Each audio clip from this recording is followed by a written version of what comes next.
Hey, thanks for joining us. This is Live with Miami's Community News, and our guest today is Dana DellaCamera. Hey. Did we get it right?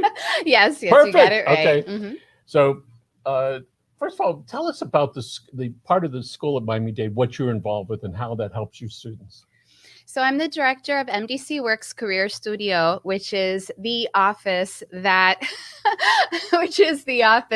assists students with their career success and planning meaningful futures. So anything from resume writing to interviewing skills, job search. We do career fairs, career panels, anything career exploration or. So Tommy and I want to know, who's producing the show, whether we can actually go in and get some career advice. But what do you think, Tommy? Well, I think you got to be in Miami-Dade College alumni. Oh, there you go. That's right. So tell me about the history of the Career Studio, when that started and who goes there and how does that work? So basically, it started about 2 years ago. I joined the team in October of 2019. And then because in the past, it was academic advising and career services together. And then they decided they wanted to pull apart the two departments and really give 100% attention to each section. So basically, we launched actually in March of 2020 with this new office. Right before the pandemic. Perfect timing. I know, right? And what did you do before that, Dana? Oh, I mean, I've been in career services forever. I started my career actually at FIU, and then I transferred. I had actually my own business for 5 years as well, doing human resources consulting and life coaching. And then I decided I really missed the university, the college setting. So I got back into higher education. So let's look at the student who's 18 to 20 years old, right, at Miami-Dade. Is that the range, or do you have they go into the studio? What's your range of those students? Oh, I mean, the average age, I think, of a student at Miami-Dade College is probably like 27. I mean, we have, the thing about Miami-Dade is there's different, there's those students straight out of high school, right? And then there's career changers that come back in between.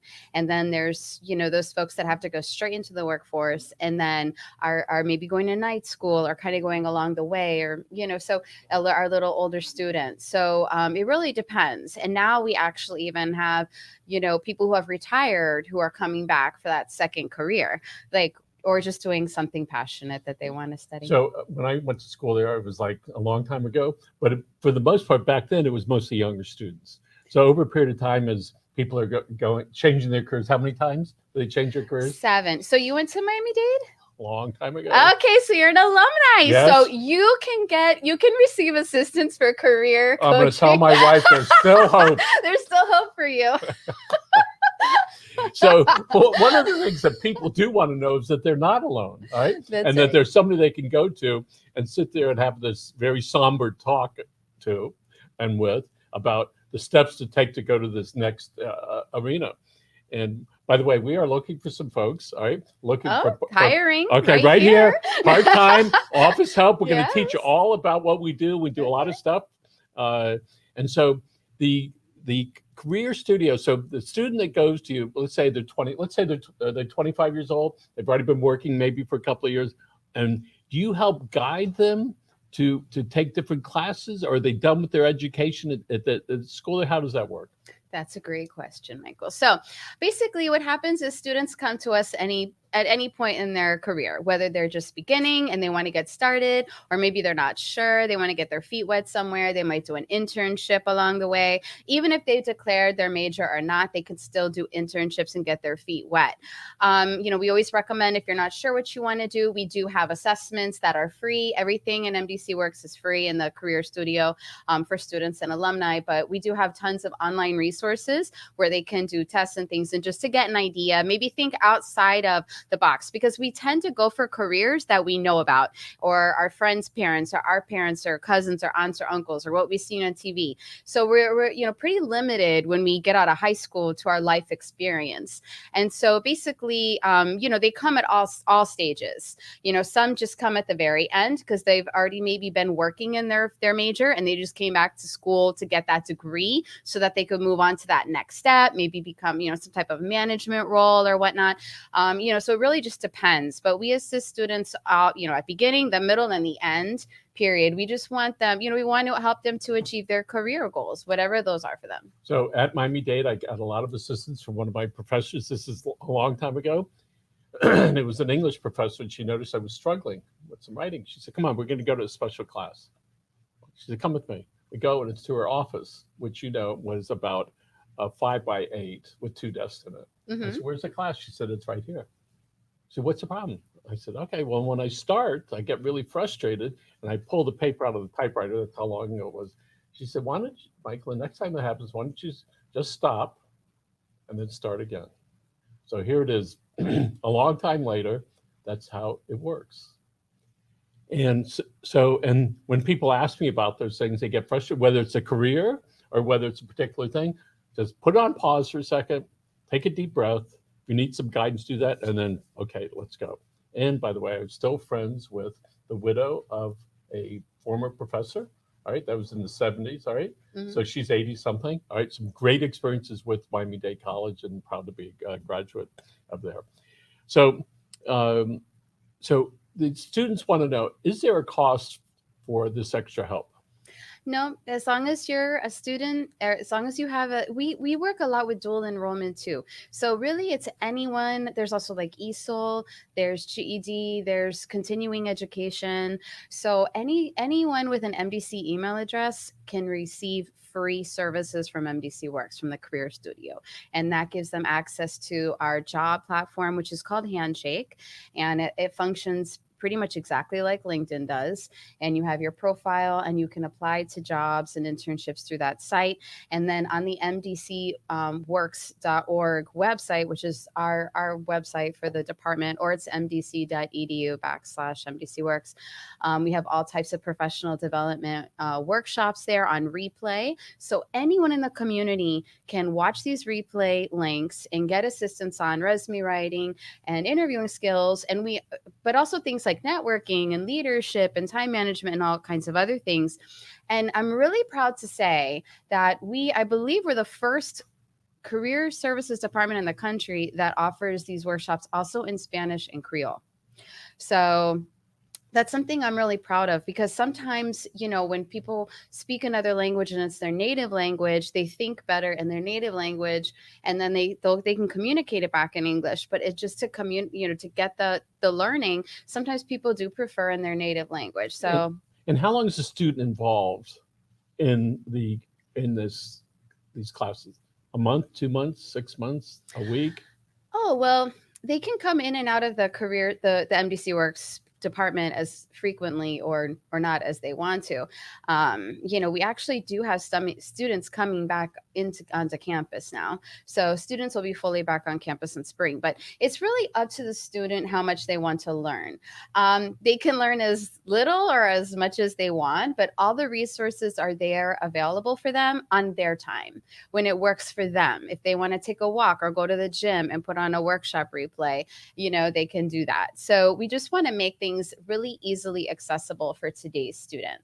And Miami-Dade is proud to boast the first woman president, Madeline Pomerega. Yes. Right? Congratulations to all of us in the community that a woman has that position. And for many, many years, Eduardo Padron led not just the college, but Miami-Dade County. And my hat's off to him for great service. We've been privileged to interview a lot of the presidents of the campuses, and the students are in good hands. There's no question about that. When you were choosing to go back into becoming involved in university life, why did you select this one that you're involved with? Well, I particularly I had been in Broward for a few years, and I particularly I was actually working in the online division in Boca, so for Everglades University. And I really just missed being on campus with students, and I wanted to be in a big public, urban college because I had started my career at FIU, and I really loved I love being on a big, huge campus with tons of students and things always going on. Can't And get much bigger than Miami-Dade. that's what I thought. So I said, let's go straight to, Miami-Dade. It was such a blessing. I actually had applied to the job months before, like I applied to it twice. I didn't get it the first time around. And then it, like a couple months later, it was reposted. And I was like, this must be a sign. So I applied again. But one of the things that really, really excited me about this particular opportunity at Miami-Dade College was that I was creating something from nothing, from scratch, like literally starting. And I had to meet with, academic and career advising and really start pulling apart which office was doing what and why. So for me, it was like awesome to be able to use all of my entrepreneurship experience with my higher education experience and then my life coaching experience. So it was like the perfect like trifecta of superpowers. And so it's very fulfilling. Yes. Sometimes in life you get to do this thing that's more than just a job. Yes. Right? So when you have students come in and you help them and they succeed, even if they don't get the job they want, but they're succeeding in their journey, you must feel very good. Absolutely. I love more than anything to see people grow and flourish and accomplish their goals because, I can't, besides family, I would say accomplishing our dreams in life is the most important thing we can do, and have that sense of fulfillment. And if I can play any small role in that, I'm honored to do so. You mentioned about that you went to school at FIU's. Did you get both your degrees there? I did. What was your graduate degree in? Yeah, FIU is a wonderful school. My undergraduate degree was in political science. Mm-hmm. And you hear that, Tommy? She'll be back. And then I thought I was going to go to law school, and then I decided against it. Mm-hmm. I started studying for the LSAT, and I was like, this is not for me. I am not committed, and I'm not even wanting to try to pretend that I'm committed at this point. And my master's degree is in management and human resources. So let's talk about it. So there you were getting ready to take the LSAT. When did you know that in the beginning that you wanted to become a lawyer, and what occurred that you changed it and say, and it's okay? Well, my mom said I was always good at arguing. And I'm really good at law. Like I love law, and it became very, I've always been, in like passionate about politics, passionate about making a difference from even a young age, So for me, it just seemed like a natural thing. I was always good in history growing up. So it just seemed like a natural fit. But just because I'm the director of career services doesn't mean that I had my own journey. I think what I struggled with the most was confidence as a young adult. I didn't have the confidence when I was younger, I think, to go after what I really wanted. So it wasn't until a little bit older in life that I kind of figured that out. So what were the couple things that occurred that you moved from whatever confidence level you had before that moved it up a couple levels to where you go, oh, I'm feeling better, whether it was a conscious thing or unconscious thing? What was it that you think you did? Well, I think for me, I just really had to, I noticed that there were certain things that were coming back up and coming back up and coming back up. And I was like, this is not going away. So let me look at this, because these are things like I was teaching for a little while. My mother was a teacher for 44 years in the Miami-Dade County public school system. So, she was like, oh, you should be a teacher. So we're like, I was like trying on what different people were thinking for me. And it just wasn't really, for me. So I do encourage students, try something on, see if it fits. If it doesn't, you can always change, Isn't that what we do lots of times? We figure out what doesn't work. We wind up with, there are web designers that we've worked with over the years, and they said, what color would you like? I said, I don't know. He says, well, I'm going to give you a list of colors that you don't want. And I give the list, okay, I don't want this. Then all of a sudden, this gigantic choice, like a restaurant menu, gets down to the 10 items or the 5 items. So that's very good advice to do that. So during the pandemic, which started when you first started, which seems like eternity, but it was 15 months ago. Tell us about the journey of the students who all of a sudden were enjoying campus life, all right? And meet people, and a lot of social interaction, to I don't know, stay at home and go into your cave. And if you're lucky, you'll be able to get out. So what was that like for you and for your students? I think it was very, challenging because we just didn't know much about it. Nobody knew much about what was going on.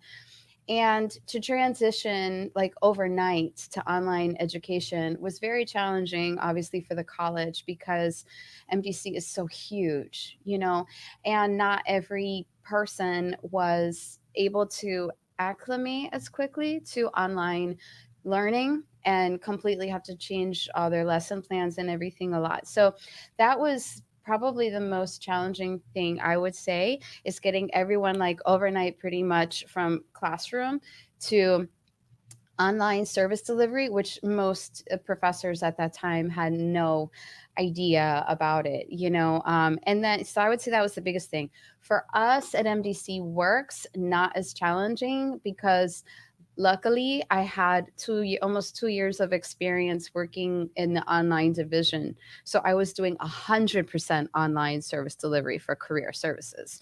So it was, and I was already starting to train my staff. So for me it was more the psychological impact of fear. It was fear that my own staff was facing. It was fear that the students were facing. It was a lot of uncertainty. So I think, and I'm really proud of the leadership at Miami-Dade College because, in a time of huge uncertainty, all of the managers are really able, or anyone in the leadership team, the executives, Dr. Montoya, who was the interim president, kind of like holding everything together while we were finishing the search and screen committee for President Pumariega. It was just like everyone really stepped up and created this sense of, peace, commitment, team building, we're all in this together kind of a thing, and just kept, did our best to really just keep the students reassured, like make smart choices, wear a mask, stay home, like go online, and like all these tutorials to help the students, all these services to help the students, all these programs. So a lot of it with what I'm hearing you say, it wasn't just your program, it was how they can stay involved with that program. And so they don't like freak out and do whatever people do when they go and hibernate. When we look at University of Phoenix 25 years ago, they started this online thing. Everybody sort of poo-pooed it. But over the years, right, it certainly has evolved. And the last 15 months was probably 3, 4, 5 years of acceleration with that. So the students and the school got adjusted to this additional way to communicate. So what does the next year or two look like as far as communications and education, the way you see it right now? I think everyone's going to stick with a hybrid of service delivery. I think, at least for Miami-Dade College, we're going to do, we're still doing virtual workshops, but everyone wants on campus. We actually just had an in-person job fair at the Hialeah campus. When you say everybody wants on, explain that. Students want to be back on campus. Employers want to be back on campus. And you know that because we did a survey actually, and at least at the Wilson campus, I'm pretty sure it's all over, but 70% of students said they want to come back on campus. So when people go to school or work, it's more than just learning to go to school to pass the test. It's a whole genre. It's a whole world thing. It's not just a separate issue, which is I'm just going to go take some classes. No, there's a whole process involved, right? And I'd say that a little while ago, somebody came in. He said, Michael, he says, I did that social media thing, and you know what really works? I'm out knocking on doors, and I like going out there, and I like meeting people. I like to be able to talk to people. For years we would do a monthly luncheon, and started the end of April. We started our luncheons, breakfast back up. The Mayor Cabo was our first guest. I said, I wonder how people can behave. They might as well be hugging and kissing each other, because it was incredible that people wanted that. They wanted the human condition, which is I want to meet people. I'm here for more than just, online, because if it's online, it could be anywhere, right? But people want to meet people in the community and be able to communicate like that. By the way, should I tell you FIU in 72? So, and by the way, as we're talking about Miami, I actually remember my number, right, from back then. There was a 6 or 7 digit number. Mhm. And I still remember that. I'm not going to say what it is. Right? I don't want anybody looking We'll at look you it. up. Yeah. So tell us about the different type of programs you work with and how a student can benefit from the services that you offer. Yes, well, the students can find us online.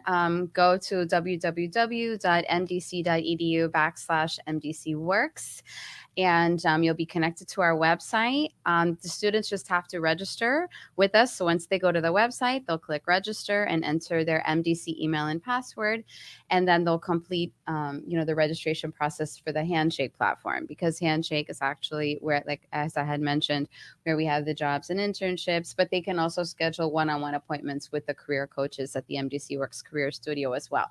So if they want to meet one-on-one in person, they can come to one of our offices. We're present on all 8 campuses, or they can meet us virtually if they feel more comfortable with that, which a lot of them still do, and that's fine as well. But anything for if they're going back into the job market, and so we can help them update their resume, brush up on their interviewing skills. So that's really the best way to connect with us. They can call us. It's 305-237-9675, which actually spells work. So it's 237-WORK. But yeah, we're here. We're happy to help students, and we're on campus from 8 a.m. to 6:30 So Dana, p.m. lots of folks just need a little reassurance besides the things they're going to learn. It's just to feel good and sort of practice what that's like. And I can tell when people come in, whether they have any practice or not. The other day, an interesting thing happened. I was running some ads someplace, and so I called the gentleman, and he shows up. And I said, listen, you sent me, and he goes, I didn't. I go, well, I called you because I saw your resume. And it turned out that they send it all around, all right? And when I saw that in that conversation, then I reread the resume, what he wanted to be in, even though I got it with a certain criteria. On the front page, 4th paragraph, he said the arena that he wanted to be in. And so because I didn't read the whole thing, and because when on the first conversation we didn't go over it completely enough, right? He sort of wasted his time, and the same with mine. So there's lots of times that people can go to you and you can teach them about things to do and say and don't say. Mm-hmm. Also, I might add that this gentleman finally, after we talked a couple times, he came back to tell me he wasn't interested. He said, I came back because you paid attention to me. I could have called you, but I said, I admire you because it really goes to deep, that he spent that extra half an hour to do that.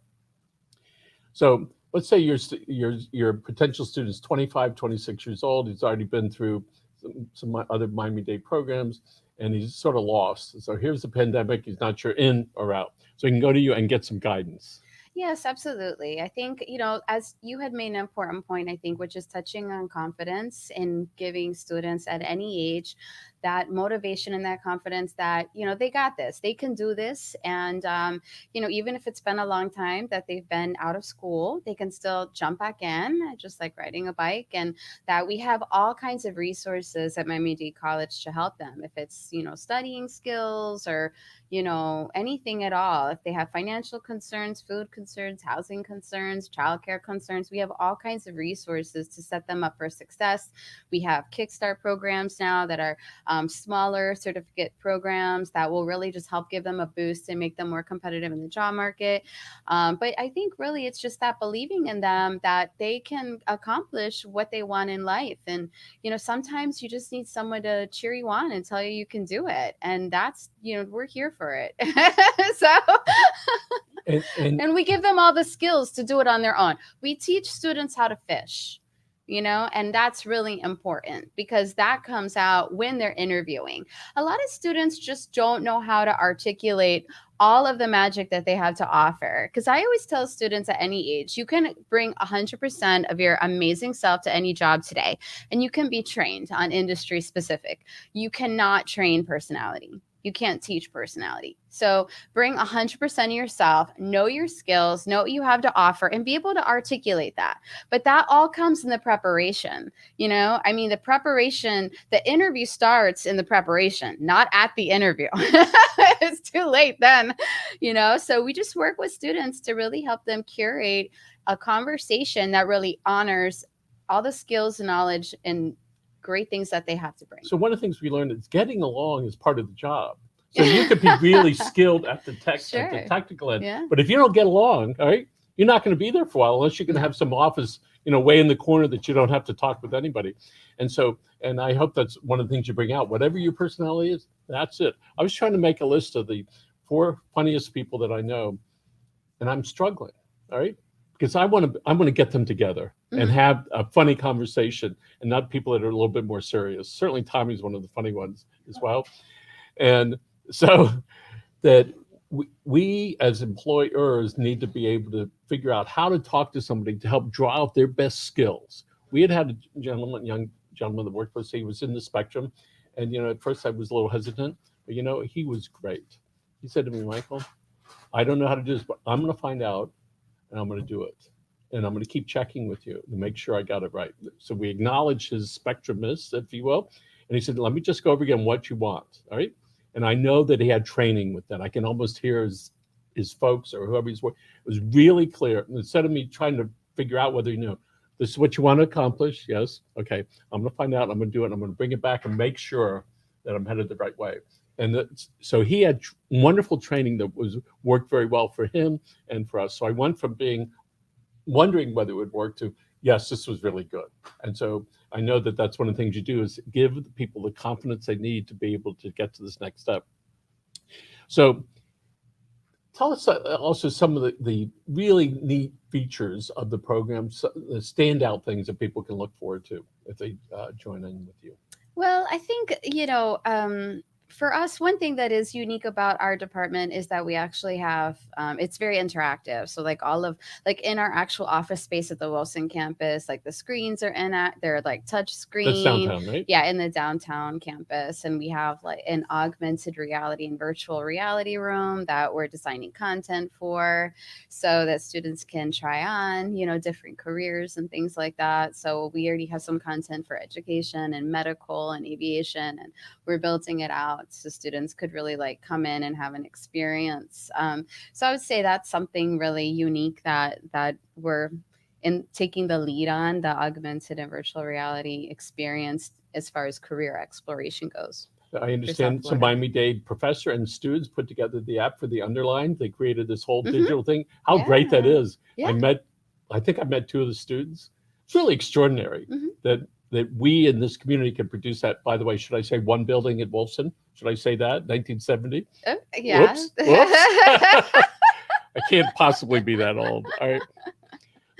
So what are some of the contributions you think that your department is going to make to the community over the next couple of years? Oh, we're key in leading a lot of the conversations and technology. There's a lot of companies, any kind of company really, but specifically a lot of tech companies,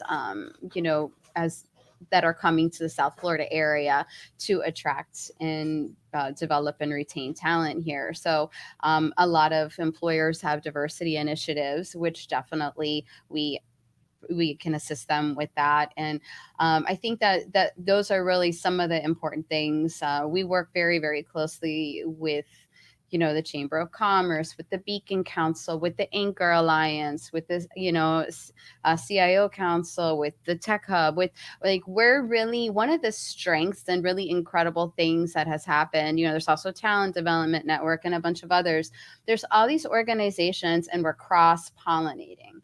And it's really quite extraordinary. We're really coming together because I definitely believe it's super important for us to come together as a community and uplift each other to remain competitive in a global economy. And we have to prepare our students to be competitive within a world, within the world. You're not competing against the person in your class anymore. You're competing against, even outsourcing talent and everything else. So the only way for us is that I see is to really come together as a community and have the right hand, know what the left hand is doing, so that we're really leveraging resources, not just, with our neighbors, but with the whole county, with Broward and West Palm.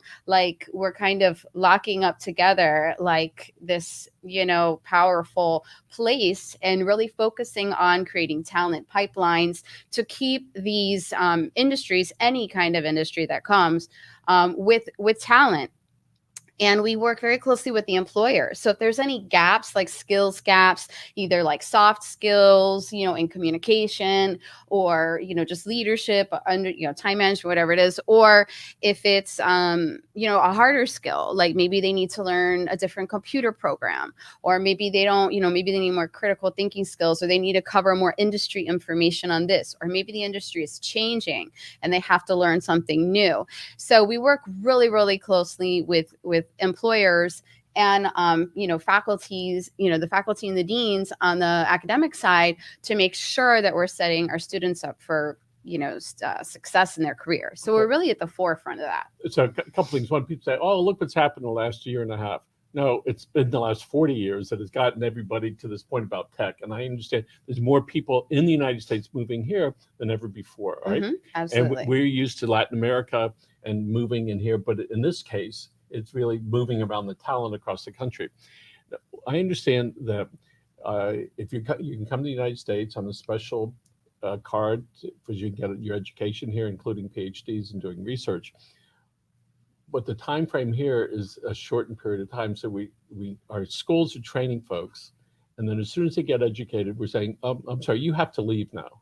And so maybe what's going to happen is the United States can change some of those rules to allow more of those immigrants that are here, who produce a huge amount of billionaire startups, right, at twice the rate that they're coming into the country, to be able to keep some of that talent here because we've trained them, all right? And if they'd like to stay here, great. Some want to go back home, wherever that is, and help down there. But certainly this is a global thing that our government needs to look on about how we can make that better. And we look at the eMERGE, it's probably 10 years, and you think, well, who would do that? Who thought about that 10 years ago? Well, our former mayor did many, many years ago. And so we see that talent. My son's in that arena, and you get to see the changes that we are going through, and at warp speed. And sometimes all it takes is somebody, a visionary like the current mayor, who said, "What can I do to help that happen?" The tweet heard around the world, right? And so we see the changes going. We are so thrilled as communicators and the people that are in business by see that change. And yes, the pandemic, a lot of people died, and my heart goes out to their families. The changes that we have gone through, and people are worried about downtown office space. I have friends that are in real estate office, they're not worried at all right? So it was this space, so now it's two people, all right? Or people coming in from across the country. I know people are moving from offices, more moving downtown. Why? Because that's where a lot of places where these big techs are going to be. So let's look at the 30-year-old. Let's say he's 30 years old. He's going, I don't know, Miami-Dade. I went there 15 years ago. I need to be retrained, right? So there's certificates, programs that people can get into that they could show their boss, their new boss, hey, I just went and I got the certificate. What are you going to do for the young man or woman that's okay, I'm getting a certificate in such and such? How are they going to know to seek you out, to look for that extra guidance? Yeah, I mean, if they go to the mdc.edu website, they actually can look up if they just wanted to do something small, like a quick mini term, maybe 16 weeks, just to get like a different certification to kind of make them a little bit more competitive, but something on the weekend or at night, something that they can do on their own. They can definitely, I would advise them to check out the Jumpstart, or they can go to mdc.edu/Jumpstart programs and see if they're interested in any of those, because they're short. A lot of them are grant funded. They might even be able to take them for free, if they under the grant funding for those, because those were totally designed to help people and re-enter the workforce after after time off, if they were not working during the pandemic for whatever the reason was. So and then from that, it's the great thing about Miami-Dade College is that they create everything in steps. So even if you start in the Jumpstart program, or maybe you start in continuing education program, and then you said, you know what, I really like this. I want to keep going to school. I want to keep learning. Great. You can then say, okay, I've you would sit down with an academic advisor and you say, I've taken all these courses and these count towards my associate or my bachelor's. How many more classes do I need to just complete this degree or that degree? So it's a step program. So they cannot lose by taking any of the classes. It always builds upon that next thing. And the great thing is that they have that skill, they can get to work, and then they can keep learning until they get more skills. And then by the time they're done with that degree, then there'll be time for like that next jump in their career and promotion. So that way you have your education and your work going in the same direction, instead of like, I'm working here and I'm studying this, that are completely unrelated. So it helps them move up faster in their careers doing that. And employers can carry that direction. But somebody I know, she has her master's in some physical something or other, but she has probably, I don't know, 15 different certificates. Dietitian, exercise, and the list is this long, right? She does it. She likes to learn. And you never know which one of those things is going to attract, whether it's an employer or a spouse, to you say, look at this. This person really cares a lot and they're demonstrating it. So people could go and get a certificate in an appropriate program, hopefully along the direction that they want to go. And it certainly does help them and give the confidence to that next step to be able to do that. And isn't that why when you go in sporting events, they give you this thing of recognition, they give you a thing, and I used to have plenty of them, right? And hanging around your neck and saying, somebody says, oh, yeah, because that does make a difference. So what are some the younger students, all right, that are in your program? What age is that, the younger ones? I mean, 18 to 25 would be like the first group, I guess, And they speak all three languages? The classes? I mean, the people, they come from, there's Haitian, Creole, Spanish, English, and any other ones, or is that about it? We only have 3 languages right now, but that actually came out of the hospitality grants. So straight after the pandemic started, we got a grant to really for everyone displaced from hospitality, because of course tourism shut down. So thousands of people came through, and these were not all MDC students. In fact, most of them I don't believe were, but they were displaced from their jobs because there were nothing was open, right? So we were doing all of these career readiness workshops for them on resume writing and interviewing skills. And then, the School of Hospitality was doing things on food safety and, how to, coronavirus, like how to maintain health and safety standards and things like that. So and just offering them more continuing education to help develop them on the hospitality side. So I said, you know what, this would be really amazing. We're doing these workshops anyway. And those workshops were actually done in English, Spanish, and Creole for the different groups. And so I said, we're doing this anyway. How great would this be for somebody and has like a family member or a friend that they could say, you know what, I went to this workshop. I'm not even an MDC student yet, but I went, it really is, Miami-Dade College is still, for the community. It is, even though we're a college and now we offer bachelor's degrees, our priority is always to serve the community. And so I saw that there was a need that we could fill right there. So let's look down the future, look into your crystal ball. When is the hospitality group, when are they going to be able to hire more people to come to work so that we as consumers of that product are going to have people working there so we can enjoy that? Well, it started opening up already. So that's the good news. So, I mean, that hospitality has been actually like hiring like crazy now. So all of those people, we've done a couple events. We actually just had, there's also some shifts too in the market. So there's one company called Shift Pixie. There's a couple of other ones out there.